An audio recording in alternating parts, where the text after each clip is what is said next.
দিল্লির শান কুতুব মিনার আপনারা নিশ্চয়ই সবাই দেখেছেন, আর তার উচ্চতা অনেক বেশি, তাও আপনারা জানেন। কিন্তু কি জানেন কুতুব মিনারের ভিতরে কেন যেতে দেওয়া হয় না?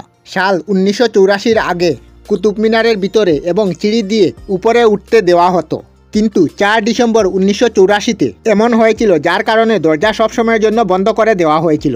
4 ডিসেম্বর 1984 দিনে প্রায় 400 মানুষ এর ভিতরে ছিল এবং সিঁড়ি দিয়ে উপরে উঠছিল। এদের মধ্যে বেশিরভাগ স্কুলের ছাত্র ছিল, তারা স্কুলের তরফ থেকে ঘুরতে এসেছিল। আর ভিতরের সিঁড়ি এত ছোট ছিল যে একসাথে দুজন মানুষ উপরে বা নিচে যেতে পারবে না। এতে 379টি সিঁড়ি আছে। এর ভিতরে বৈদ্যুতিক লাইট ছাড়া আর কোনো লাইটের ব্যবস্থা নাই, আর বাইরে থেকে লাইট আসারও ব্যবস্থা নাই।